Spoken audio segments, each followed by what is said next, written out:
Hello students, एक बार फिर से आपका स्वागत है हमारे YouTube channel talent Hunt classes में, जिसमें आज हम मेटल्स एंड नॉन मेटल्स का पार्ट 9 लेकर आ चुके हैं। जैसा कि नंबर 9 जा रहा है, यानी आप समझ ही रहे हैं कि ये चैप्टर जो है काफ़ी लेंदी हो रहा है। तो काफ़ी लेंदी है तो ये स्कोरिंग भी काफ़ी होता है हमारे बोर्ड एग्जाम में। तो ठीक है, आप टेंशन मत लीजिए, लेंदी भले हो रहा है, चीज़ें आसान होनी चाहिए। जो डाउट्स हैं उनको आप भेजते रहिए ताकि आपके डाउट्स क्लियर होते हैं। लेंदी से मतलब नहीं है, स्कोरिंग होना चाहिए और आसान होना चाहिए, तो वो हम बनाने की कोशिश कर रहे हैं। अगर आपको प्रॉब्लम आ रही है तो आप उसको पूछते रहिए। तो पिछली वीडियोज़ में हमने देखा कि हम लोग एक्सट्रैक्शन कैसे कर सकते हैं मेटल्स का, मतलब कौन कौन से प्रोसेस उसमें इन्वॉल्व होते हैं, मिनरल्स क्या होते हैं, ओर्स क्या होते हैं, इन सब पे हमने डिटेल में स्टडी किया है। अगर अभी भी उसमें कुछ डाउट है तो आपका कमेंट का हमें हमेशा इंतज़ार रहता है। आज हम देखेंगे कि जो हाईली रिएक्टिव मेटल्स हैं,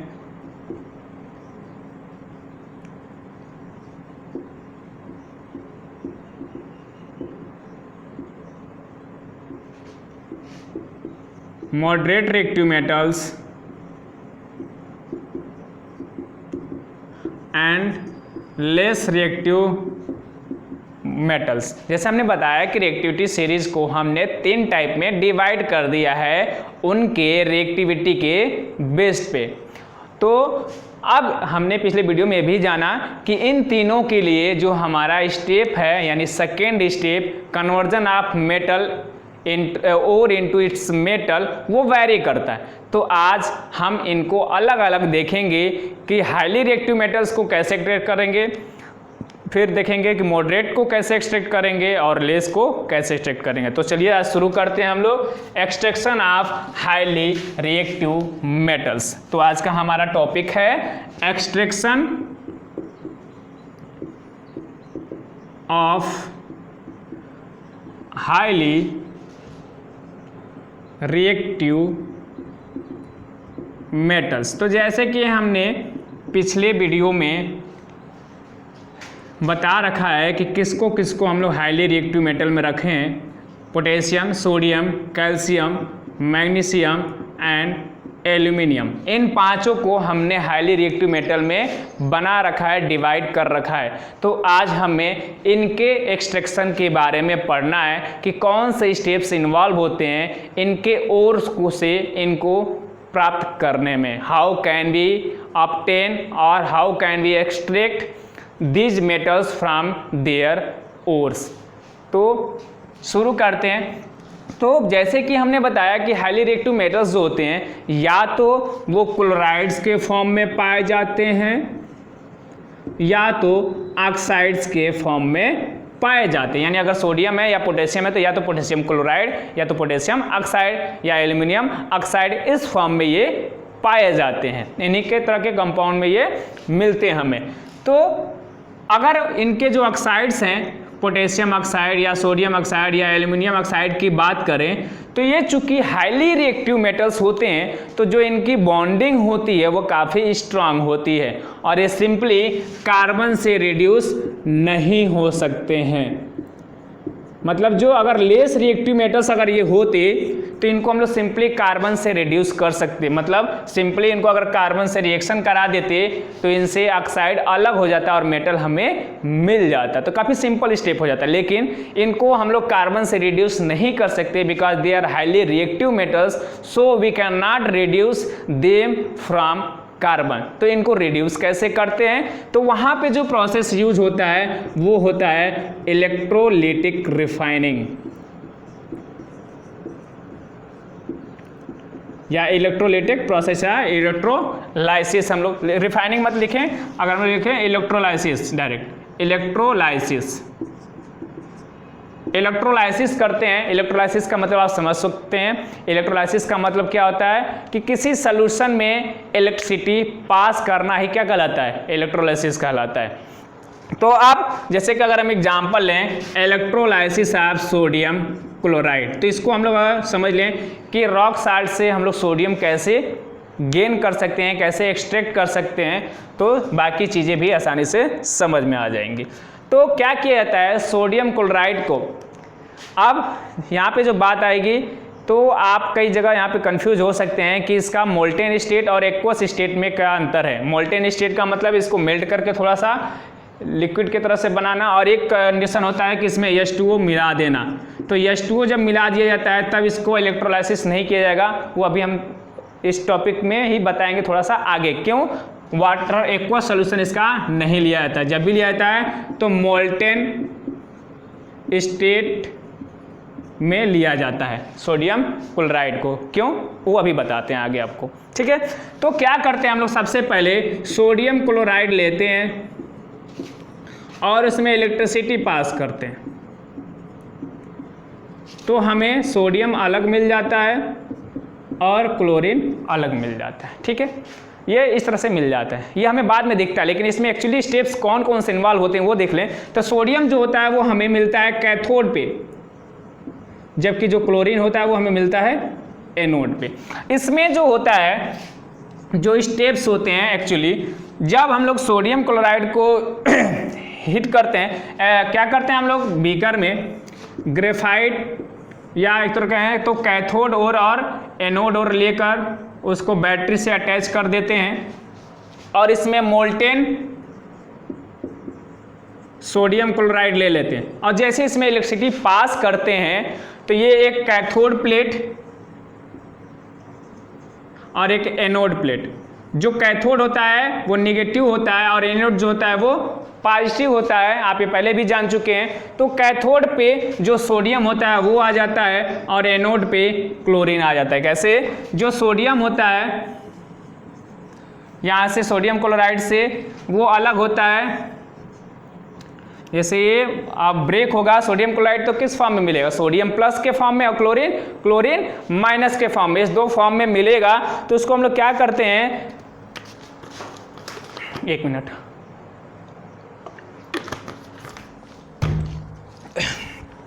दो तरह का रिएक्शन होता है, एक कैथोड पे ऐड कैथोड पे क्या रिएक्शन होता है कि जो दो सोडियम प्लस आयन है, दो NaCl में 2NaCl में दो सोडियम आयन होंगे, तो 2Na प्लस जो है वो क्या करते हैं 2Na में चेंज हो जाते हैं। कैसे, दो इलेक्ट्रॉन को लेकर, यहाँ से इनको दो इलेक्ट्रॉन दिया जाता है और वो दो इलेक्ट्रॉन उनको कहाँ से मिलते हैं, तो कैथोड से, फ्रॉम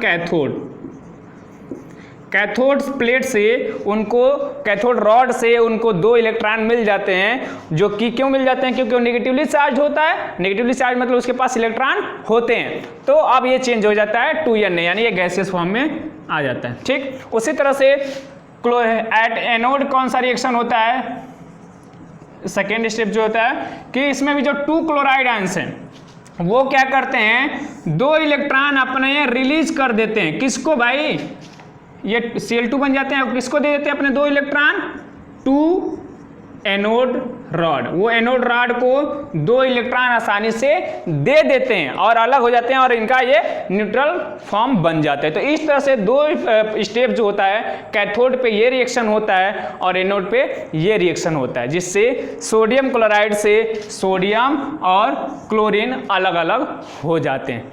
अब जो हमने बोला था अभी कि इसका एक्वस सॉल्यूशन नहीं लेते हैं, तो क्यों नहीं लेते हैं उसका आंसर जाने। तो अगर मोल्टेन स्टेट में लिया है तो हमने बस NaCl ही लिया है, और अगर एक्वस सॉल्यूशन में ले रहे हैं तो हम लोग क्या ले लेंगे, NaCl plus H2O। Aqueous solution का मतलब क्या हुआ, उसमें वाटर मिलना, मोल्टेन स्टेट का मतलब उसी को थोड़ा सा मेल्ट कर देना। तो एक्वस स्टेट में जब लेंगे तो जैसे ही यहाँ पर सोडियम रिलीज होगा, इलेक्ट्रिसिटी जब पास करेंगे तो सोडियम रिलीज होगा और वो तुरंत वाटर से रिएक्ट करके सोडियम हाइड्रोक्साइड बना लेगा। यानी हमें सोडियम नहीं मिलेगा, क्या मिलेगा, सोडियम हाइड्रोक्साइड। अगर आपको याद है तो एसिड बेस चैप्टर में हमने ये रिएक्शन को देखा भी है, उसमें हम लोग ब्राइन सोल्यूशन यानी NaCl प्लस H2O लेते हैं और उसमें जैसे ही इलेक्ट्रिसिटी पास करते हैं तो सोडियम नहीं, सोडियम हाइड्रोक्साइड मिलता है। इसीलिए इस मेटल्स को, या फिर कहें तो सोडियम को, पोटेशियम क्लोराइड को, सोडियम क्लोराइड को, कैल्शियम क्लोराइड को, मैग्नीशियम क्लोराइड को और एल्युमिनियम ऑक्साइड को, इन तीनों को एक्वस स्टेट में नहीं लेते हैं, एक्वस सॉल्यूशन इनका नहीं लेते, इनका मोल्टेन स्टेट लेकर ही इलेक्ट्रिसिटी पास करते हैं। रीजन आपको पता चल गया क्यों? क्योंकि वो मेटल तब नहीं मिलते हैं, उन मेटल का हाइड्रोक्साइड तब फॉर्म हो जाएगा, तब फिर हमें मेटल को फिर गेन करने के लिए फिर फर्दर स्टेप को इन्वॉल्व करना पड़ेगा। यानी हमारा जो प्रोसेस है, जिससे हमने पहले ही पढ़ रखा है कि ये कैसा होना चाहिए, प्रॉफिटेबली और इजिली होना चाहिए। तो जब ऐसे प्रोसेस को हम लोग इन्वॉल्व कर लेंगे तब तो काफ़ी लेंदी हो जाएगा। यानी हमें उसका मोल्टेन स्टेट लेकर ही इलेक्ट्रोलाइसिस करना है, न कि उसका एक्वस सॉल्यूशन लेकर। इसी तरह से हम लोग potassium chloride, sodium chloride, calcium chloride, magnesium chloride, इन चारों का सेम। अब एक बार एल्युमिनियम ऑक्साइड का भी देख लें। तो एल्युमिनियम ऑक्साइड जब लेते हैं हम लोग तो इसमें इलेक्ट्रिसिटी पास करते हैं, यानी इलेक्ट्रोलाइसिस कराते हैं। इलेक्ट्रोलाइसिस ऑफ एल्युमिनियम ऑक्साइड, दोनों तरह के एग्जाम्पल को देख लें ताकि चीज़ें अच्छे से क्लियर हो जाएं। इलेक्ट्रोलाइसिस ऑफ एल्युमिनियम ऑक्साइड, जैसे इलेक्ट्रिसिटी पास करते हैं इसका मोल्टेन स्टेट होगा। फिर से हम एक बार बता दें ताकि आपके दिमाग में ये बैठा रहे चीज़ कि इसका मोल्टेन स्टेट ही हम लोग लेकर चलते हैं। तो मोल्टेन स्टेट जब लेकर इसको इलेक्ट्रिसिटी पास करते हैं तो ये एल्युमिनियम अलग हो जाता है और ऑक्सीजन अलग हो जाता है। ठीक है, ये ऐसे। अब ये कैसे होता है? तो इसमें भी दो तरफ के स्टेप होते हैं, एक एट कैथोड और एक एट एनोड। कैथोड पे क्या होता है? एल्युमिनियम जो है वो किस फॉर्म में मिलेगा आपका? एल्युमिनियम 3+ चार्ज पे। आपको अच्छे से पता है कि एल्युमिनियम की वैलेंसी 3 होती है, इस पे 3 पॉजिटिव चार्ज बनते हैं। तो ये क्या करता है? 3 इलेक्ट्रॉन ले लेगा, किससे? फ्रॉम कैथोड, और 3 इलेक्ट्रॉन लेकर न्यूट्रल हो जाएगा। कितने एल्युमिनियम है यहाँ पे? 4 एल्युमिनियम। तो ये 4 एल्युमिनियम यहाँ पे बन गया। ठीक है, उसी तरह से एट एनोड क्या होता है कि ऑक्सीजन के जो आयंस हैं वो 2- है, और कितने होंगे यहाँ पे? 3 दूना 6 होंगे। तो ये क्या करते हैं? ऑक्सीजन से उनसे रिएक्शन से हमने यहाँ पे 2, ठीक है, तो ये इलेक्ट्रॉन ले लेंगे, इलेक्ट्रॉन अपने रिलीज कर देंगे, माइनस कर देंगे, इलेक्ट्रॉन को निकाल देंगे। ठीक, और जब इलेक्ट्रॉन निकाल देंगे तो इनके ऑक्सीजन का फॉर्मेशन हो जाएगा, यानी वो बन जाएगा। ठीक है, तो ये 4 हटा दीजिए आप, यहाँ भी ये O हटा दीजिए, नंबर्स हटा दीजिए, यहाँ पे 2 कर दीजिए। ठीक, तो आसानी से समझ में आ जाएगा। यानी एल्युमिनियम जो होता है वो कैथोड पे फॉर्म होता है। कैसे? वहाँ से कैथोड से इलेक्ट्रॉन लेकर न्यूट्रल हो जाता है। उसी तरह से जो ऑक्सीजन होता है वो एनोड पे इलेक्ट्रॉन दे देता है। आप इस रिएक्शन को ऐसे भी लिख सकते हैं, 2O2- arrow O2 + 2 electron. 2 electrons अलग हो जाते हैं, 2 की 4 होंगे, 4 इलेक्ट्रॉन्स अलग हो जाते हैं, जिसकी वजह से ये भी O2 बना लेता है। तो ये स्टेप्स थे जिसमें हमने देखा कि हाईली रिएक्टिव मेटल्स को कैसे एक्सट्रैक्ट कर सकते हैं उनके ओर से। तो दोनों तरह के एग्जाम्पल देख लिया हमने, पोटेशियम क्लोराइड का, सोडियम क्लोराइड का, कैल्शियम क्लोराइड का और मैग्नीशियम क्लोराइड का, चारों का एक जैसे। तो जिसमें हमने आपको सोडियम क्लोराइड का बता दिया, उसी तरह से आप पोटेशियम क्लोराइड का भी कर सकते हैं, मैग्नीशियम क्लोराइड का भी कर सकते हैं, और कैल्शियम क्लोराइड और मैग्नीशियम, इन चारों का। जबकि एक जो डिफरेंट है, एल्युमिनियम अपने ऑक्साइड के फॉर्म में पाया जाता है, तो उसको भी हमने बता दिया कि उसका इलेक्ट्रोलाइसिस यानी एक्सट्रैक्शन कैसे करते हैं। उसके बाद जब मेटल मिल जाता है तो उसको रिफाइन कर। हम लोग अभी बस सेकेंड स्टेप को ही देख रहे हैं। जैसे हमने 3 स्टेप जो देखा था, पहला कंसंट्रेशन ऑफ ओर यानी इनरिचमेंट, दूसरा conversion of ore into its metal और तीसरा रिफाइनिंग। तो फर्स्ट और थर्ड स्टेप सबके लिए लगभग कॉमन है।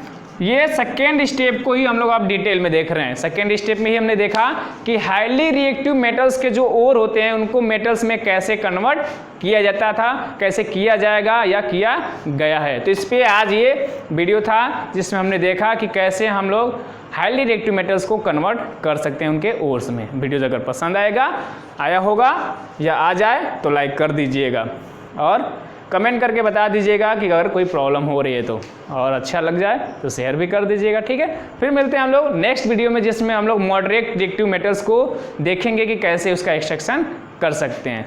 जय हिंद।